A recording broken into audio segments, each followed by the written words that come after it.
Jadi sifat ini, sifat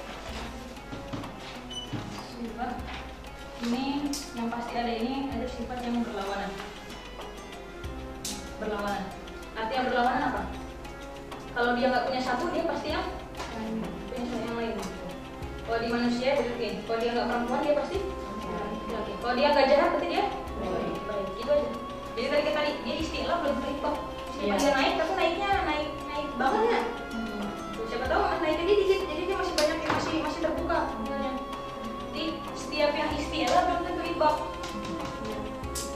Jadi naik belum tentu sempit. Tapi kalau sempit sudah pasti naik.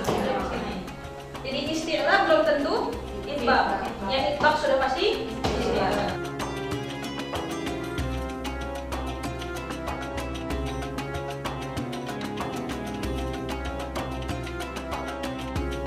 Yang selanjutnya kita bahas sifat. Sifat ini kalau belajar di pondok-pondok itu sudah bab naik level lah ibaratnya. Maksudnya dia tuh di Azikra nggak sampai bahas makhraj, nggak sampai bahas sifat makhraj doang. Nah sifat itu sebenarnya ada banyak. Pendapat ulama pun berbeda-beda. Ada yang bilang, tapi kalau yang secara umumnya ini yang kita pakai sekarang ini nggak nyampe 20 kalau nggak salah. 20. Nah, yang Naswa bahas sekarang yang pasti ada saja. Jadi sifat ini, sifat ini yang pasti ada ini ada sifat yang berlawanan. Berlawanan. Arti yang berlawanan apa? Kalau dia nggak punya satu, dia pasti yang punya yang lain gitu. Kalau di manusia berarti, kalau dia nggak perempuan, dia pasti laki. Kalau dia nggak jahat, berarti dia baik. Gitu aja. Jadi sifat-sifat huruf juga ada begitu. Nanti ada lagi sifat yang tidak punya lawan. Nah ini sifat plus ibaratnya. Kalau manusia gini, dia nggak suka menggambar, tapi dia suka apa aja, bisa jadi yang lain. Tuh, nggak pasti. Tuh. Dia nggak suka, dia kalau misalnya dia nggak suka berenang, tapi dia suka nggak tahu. Belum tahu, harus tahu orang itu dulu. Gitu. Jadi yang nanti sifat yang tidak ada lawan, nanti Naswa langsung kasih tahu aja per hurufnya. Yang kita bahas sekarang yang dia berlawanan dulu. Yang pertama ada jahr. Pernah dengar? Jahr, sering ya? Sering dengar jahr. Lawannya apa? Sir. Nah itu bahasa fikih. Begitu. Benar, ada lawannya sir, benar. Jahr itu artinya jelas, ya. Atau misalnya dia dikelasin gitu, yang sir itu yang pelan, benar. Nah di bahasa tajwid, jahr itu lawannya hams. Pernah dengar? Hams. Itu ada hamesnya, kurang hamesnya, keluarin hamesnya. Pernah nggak saya kalau belajar tajwid kayak gitu? Iya. Ini tuh ngebahas ini jahr hams. Jahr hams itu kaitannya dengan apa? Dengan udara. Udara. Jadi udara yang mengalir keluar lewat jauh ini kaitannya dengan jahr hams. Apa bedanya jahr sama hams? Kalau hams itu keluar semua. Terus kalau jahr gimana? Mendelep gitu. Kalau mendelep gimana keluarinnya dong?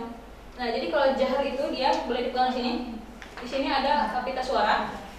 Nah, ketika dia keluar, kalau hams itu keluar semua udaranya. Misalnya kita boleh baca fa. Af. Getar gak? Getar gak? Af. Enggak kan? Af. Keluar gak? Getar gak? Enggak. Karena dia punya sifat hams, udaranya keluar semua. Jadi kalau dilihat itu gini, kebuka, pita suaranya kebuka. Keluar semua. Kalau jahr, dia udaranya ada yang tertahan di pita suara. Begitu. Misalnya kita A aja. Getar gak? Nah, karena hamzah itu sifatnya jahr. Beda dengan tadi fa. Kalau af itu di sini. Tadi jim, pernah dengar jim? Jim itu masuknya jahr.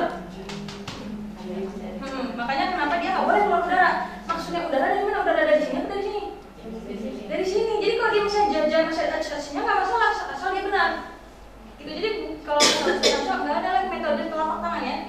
Nggak ada metode jiju, nggak ada kayak gitu. Karena pasti ada udara yang keluar. Kalau kita ngomong, kita membaca itu pasti ada udara yang keluar. Kalau nggak ada udara yang keluar nggak bisa ngomong. Gitu. Jadi dilihat dari sini. Jahr dan hams kaitannya dengan udara. sip. Lanjut yang kedua. Di sini ada syiddah. Di sini ada rokhawah. Ya.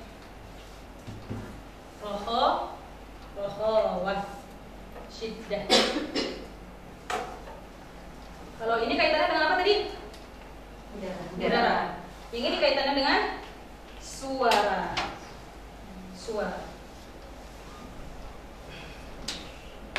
Bedanya apa? Kalau yang tadi kan tertahan, ini keluar semua. Kalau yang ini, rokhawah ini dialirkan semua suaranya. Alir semua. Kalau ini dia nggak tertahan ya, kalau nggak tertahan ya, tapi dia kayak ada benturan. Terbentur suaranya. Membentur. Misalnya huruf syiddah ba. Kalau sukun, dia kalau yang syiddah rokhawah ini paling jelas ketika dia disukunkan. Kalau ba, bagaimana kalau disukunkan? Abel. Kalau rokhawah kita pakai huruf sin. As. Nanti kayak suaranya ketika dia disukun, dia mati nggak? Mati. Tapi suaranya masih ngalir karena dia punya sifat rokhawah. Gitu. Jadi mengalir, suaranya terus. Rokhawah mengalir. Kalau syiddah ini lebih ke arah apa? Membentur. Ada benturan di sini. Tapi membentur nggak selalu kontrol antar bela tertahan. Mungkin bisa tertahan tapi untuk sementara aja ketika dia diucapkan aja. Bertahan suara. Selain mbak. Nanti ada lagi itu. Ini kisi-kisi. Ini teasernya, ini trailernya. Oke, sip. Lanjut. Kemudian yang ketiga ada isti'la. Pakai hamzah ya. Turun jeleknya. Ya di dalam bawahnya. Isti'la ini lam alif. Ada istifal.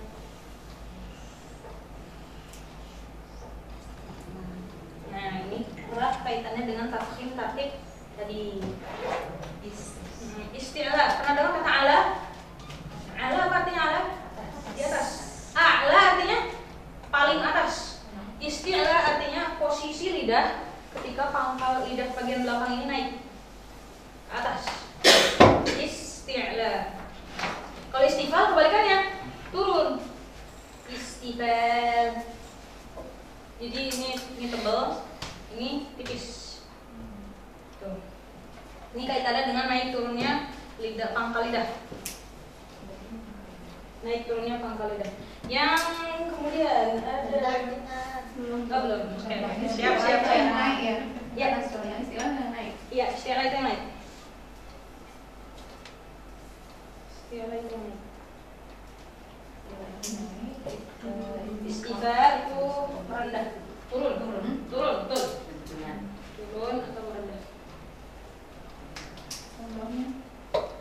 Contohnya, oke, saya contohin. Ini kan tadi Mas bilang 80% dari pokok-pokok membaca Al-Quran. Kenapa dibilang pokok? Oke, kita bedain ya. Huruf sin dengan kembarannya sod. Sin dan sod itu seluruh sifatnya sama kecuali satu. Ini. Yang satu isti'la tebal, yang satu lagi tipis, berlawanan dia. Cuma satu sifatnya aja yang beda. Nih, saya contohin. Sa itu sin. So itu sod. Yang beda cuma satu sifat, tapi ketika diucapkan berbeda jauh. Gitu. Nah, makanya kenapa tadi tafkhim dalam taktik ini penting. Sekali lagi, huruf yang sama, za dan vo. Makhrajnya sama, sifatnya sama keseluruhan kecuali satu ini. Gitu, tebal dan tipisnya.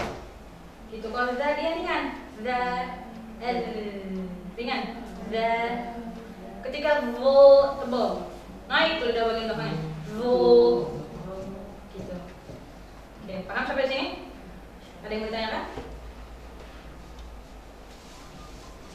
Sudah, lanjut? Oke, lanjut. Kemudian ada itobaqo.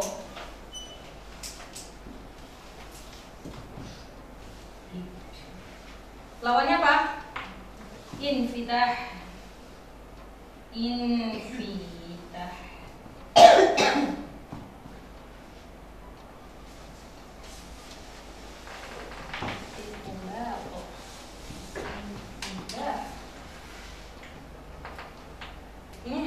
bisa wasol ya. Ini alif doang. Itu pakai infitah. Kalau ini kaitannya apa? Kaitannya dengan lebar dan sempitnya rongga mulut ketika mengucapkan huruf tersebut. Jadi begini, ibaratnya ada yang di bawah, di bagian paling bawah itu lantai bawah, ada misalnya tadi 29 orang.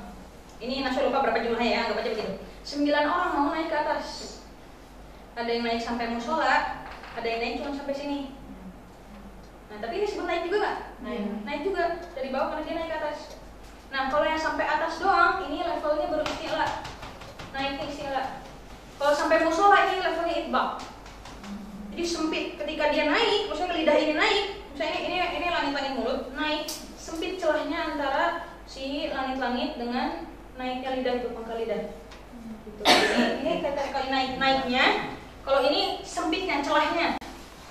Makanya kenapa ada infitah, asal kata jadi fathah yaftahu artinya buka, terbuka. Kalau infitah tadi kayak za, sa, banyak, kalau nggak mulutnya keluar banyak.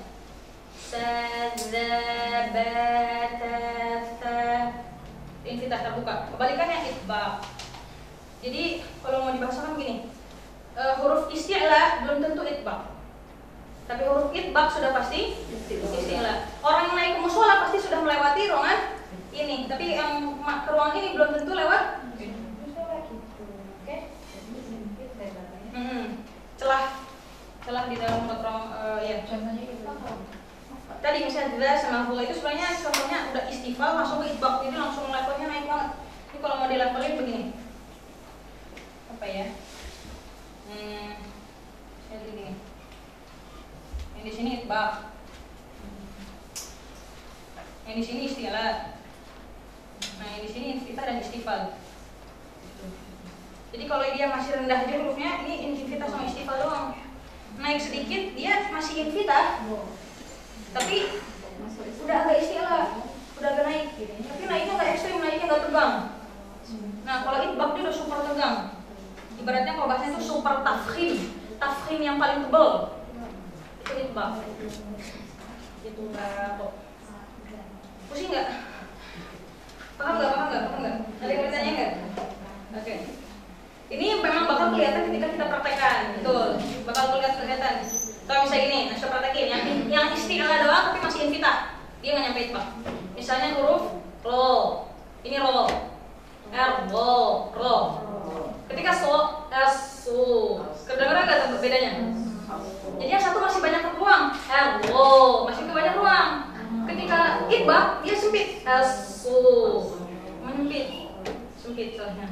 Nah, ketika huruf itbaq diucapkan, karena sempitnya tadi, terus kan dia harus keluar lewat jauh. Kalau sempit susah dong keluarnya. Nah, dan itu kita harus mengeluarkan suaranya, jadi dia perlu tenaga buat dia keluar. Nanti kita praktek ya. Ini kisi-kisinya dulu. Oke, sip. Sudah? Yang saya belum kan tadi ya, yang kalau yang isti'la sama istifal itu kan istifal itu kan bisa tuh. Nah, yang membedakan ini loh istifal sama infitah. Oke, sip. Karena tadi kita istifal ini bahasanya tentang naik turunnya lidah. Nah, kalau ini bahasanya tentang celahnya. Jadi kalau dia istifal, kalau dia lidahnya rendah, banyak kan celahnya? Misalnya gini, kita banyak nggak? Cari ini ya. Misalnya gini, ada ya beginilah, misalnya begini. Ini mulut nih, ibaratkan mulut. Nah, ini lidah. Kalau lidahnya naik begini kan? Iya, celah kecil. Di sini ada atapnya di sini. langit-langit. Iya, ada langit-langitnya. Boleh ibu bisa jadi rongga-rongga. Nah, ini saya lidah nih. Ini langit-langit. Ini sifal. Nah, kondisinya infitah. Infitah tadi dia terbuka.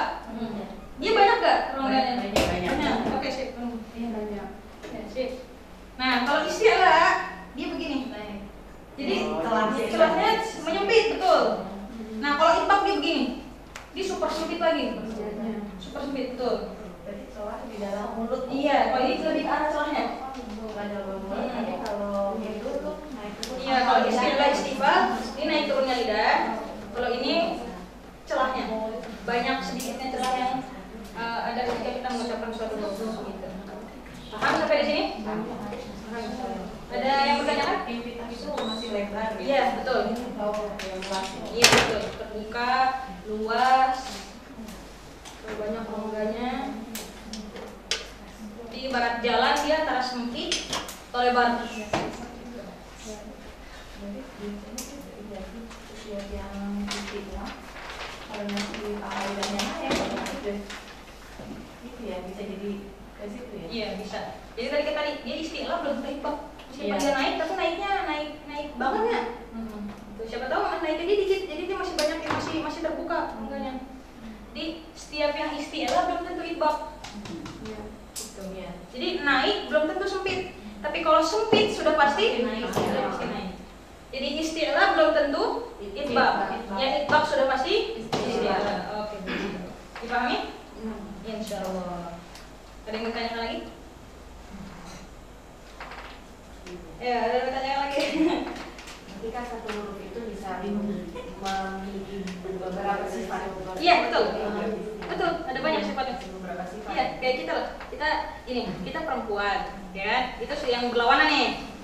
Tapi kita suka makan nasi gitu. Nah, itu sudah masuk yang tambahan, sifat tambahan, tidak tambahan. Yang tidak ada lawan. Gitu. Ini yang kita bahas yang berlawanannya aja dulu. Berarti apakah dia perempuan atau laki-laki? Dia baik atau jahat? Saya ini memakai huruf tadi Mbak. Oke, boleh. Yang contoh yang nomor 2 sampai 5 itu kan belum ada ya? Oh, belum. Oke, itu Kita satu aja jauh-jauh. Oh, Mbak. 2 sampai 5 kita punya gambaran aja makhluk huruf yang ketika dia keluar di tenggorokan. Oh. Kalau tenggorokan kita semua dia oke lah. Itu saya belum dapat. Yang mana yang facial?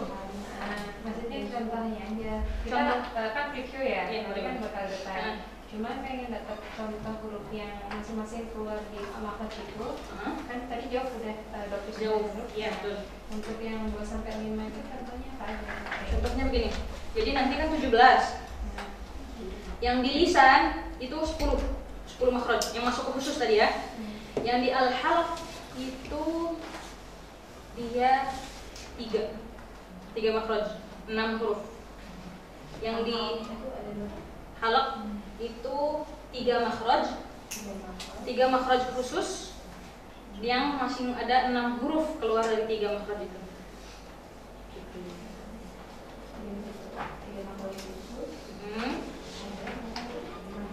6 huruf. Betul.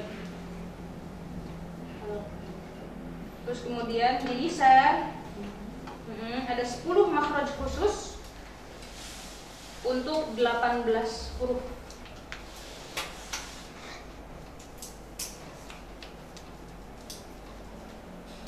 10 makhraj 18 huruf. Berarti sisanya berapa? 11 ini panjang ya lisan ya, karena banyak dia. Di asyafatan sisanya. Enggak ini. Pada syafatan terdapat 2 makhraj. 2 makhraj untuk 4 huruf.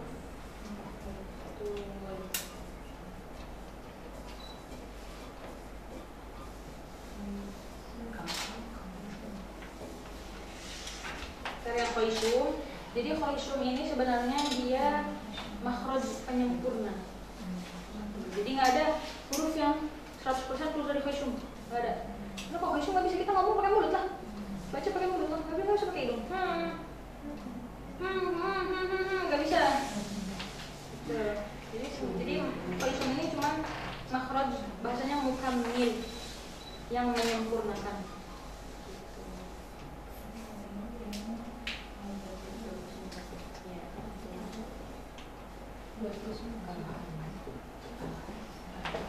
Jadi kita bagi-bagi lagi. Jadi yang sihab ini kan umum, kita bagi-bagi lagi. Sudah? Yang khoisyum enggak, nanti cuman ada 2 huruf. Jadi nanti ada huruf yang dia keluarnya kalau hidup jauh, tapi kalau kita sukunkan dia keluarnya dari lisan atau dari syafatan, bibir, tapi dia juga bersamaan dengan suara yang keluar dari khoisyum. Yang mana? Khoisyum cuma 2. Jadi dia penyempurna aja. makhraj yang 100% biologi. Oke, sudah? Sudah ya? Ada yang mau ditanyakan lagi? Nggak ada? Bisa kita lanjutkan? Oke, siap. Yang pertama, huruf hijaiyah yang pertama apa? Hamzah. Hamzah atau alif? Ayo, pertanyaan besarnya, hamzah atau alif? Hamzah atau alif? Alif. Ada yang bilang hamzah? Yang bilang hamzah, Cung? Yang bilang hamzah, Cung? Ayo, yang huruf hijaiyah pertama, hamzah atau alif? Yang alif, Cung? Yang hamzah? Gak ada yang hamzah? Waduh, kasihan banget hamzah. Oke, jadi kalau dalam huruf hijaiyah yang pertama itu hamzah. Begitu.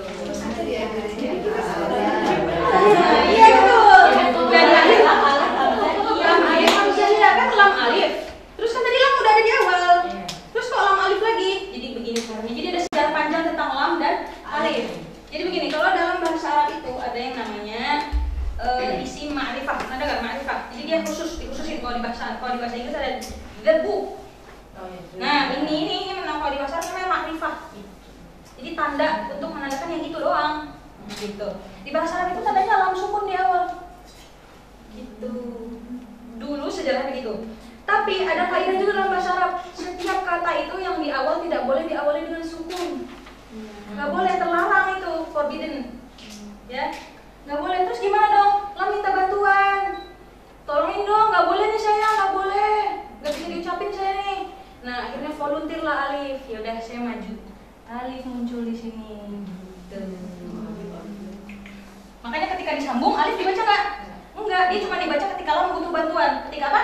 Di awal. Kayak alhamdu, ya kan? Di situ alifnya alif ini hamzah wasol namanya kan? Gitu. Di alif. Nah, ketika si alif ini mau dimasukin ke hijaiyah, dia tuh nggak punya baju. Kenapa? Karena dia nggak punya harakat sebenarnya. Jadi dia ini huruf mad. Kalau huruf mad, dia makhrajnya cuma jauh doang. Kan jauh tadi 29. Berarti artinya kan 29 selalu jauh dengan yang lain kan? Jauh dengan lisan, jauh dengan syafatan, jauh dengan khisum, selalu gitu. Nah, kalau alif ini khusus jauh doang. Jadi dia nggak bisa hidup karena jauh doang. Jadi kalau dihidup ini alif begini. Wah, gitu. Iya gitu. Jadi kalau alhamdu kita baca original alhamdu gitu. Gak bisa kita baca. Begitu. Alif. Jadi alif ini sebenarnya kedudukannya sama kayak waw sukun belakangnya dhammah, ya sukun belakangnya kasroh. Jadi dia cuma suara lanjutan kayak i gitu atau bu gitu. Nah gitu. Jadi dia sebenarnya nggak ada wujudnya alif. Nah makanya ketika di hijaiyah dia minta tolong, nah balas budilah silam. Ya udahlah sama saya aja lam alif gitu. Jadi gitu sejarah panjangnya lam dan alif. Nah, kenapa kalau kita nyanyi lam alif hamzah ya? Kenapa lam alif? Padahal lam udah disebutin sebelumnya. Karena tadi ya udah ada bocoran ya. Semua alif, maksudnya semua huruf mad yaitu alif, waw dan ya itu keluar lewat jauh. Jadi waw itu waw sukun yang sebelumnya dhammah. Boleh tadi kan di jauh ya 29. Salah satu yang lebih rincinya lagi itu di al-jawf. Nah, saya tulis di sini cukup nggak? Kelihatan nggak? Soalnya terlalu makan tempat kalau di sendiri. Jadi dia alif, ini udah pasti ya jauh. Atau kalau mau ditambahin yang belakang fathah dan yang belakang kasroh, kemudian dia ketemu ya sukun. Yang terakhir tulis aja lah. Dhammah ketemu waw sukun. Itu. Gimana ya sini lah sini. Dhammah bertemu waw sukun. Tuh. Jadi huruf mad namanya. Huruf mad alif, ya, waw. Tapi ya wawnya pakai syarat lagi. Jadi syarat dan ketentuan berlaku. Jadi kalau disuarain cuma itu dong. Kalau kita a, i itu jelas hamzah. Nggak boleh dibilang alif. Itu jelas hamzah. A, itu jelas hamzah. Tapi suara belakangnya itu alif. Jadi kalau a dong a dari ketika kita panjangin itu udah ada tambahan alif. Kalau iya misalnya i ya mad. Paham nggak sampai sini? Enggak. Oke, kita balik lagi ke belakang, kita review. Makhraj itu ada berapa? Terbagi menjadi berapa? Dua. Makhraj apa aja? Dan khusus. Yang umum berapa? 5. Yang khusus? 12. Yang umum yang apa aja? Jauh. Letaknya di mana? Dari bawah sini sampai luar. Oke, sip. Yang kedua? Al-hal. Apa itu al-hal? Tenggorokan. Oke, sip. Lanjut yang ketiga. Lisan. Oke, yang keempat. Syafatan. Apa artinya syafatan? Kedua bibir. Oke, sip. Yang kelima terakhir. Apa artinya? Rongga hidung. Sip. Selanjutnya sifat. Sifat itu ada terbagi menjadi berapa? Dua juga. Yang satu punya lawan, yang satu lagi yang tidak punya lawan. Oke, sip. Yang punya lawan apa aja? Yang pertama, jahat lawannya hams. Yang kedua, syiddah lawannya rakhawah. Oke, yang ketiga, istilah lawannya istiqbal. Oke, yang keempat, itlaq lawannya infitah. Oke, boleh saya tanya, saya pilih satu is. Deg-degan. Aduh. Oke, boleh. Ibu, itbaq sama infitah itu maksudnya apa?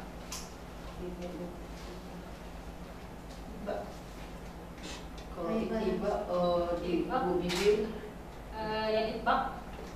Itbaq ya, itbaq infitah sifat yang berlawanan yang keempat. Sifat yang memiliki lawan yang keempat. Apa itu itbaq? Apa itu infitah? sama Oke, sip, masya Allah. Oke. Terus kemudian boleh bawa istilah sama istifal.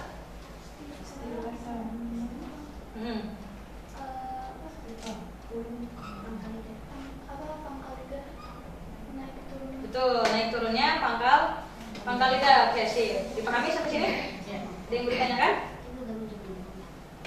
Ada yang mau ditanyakan?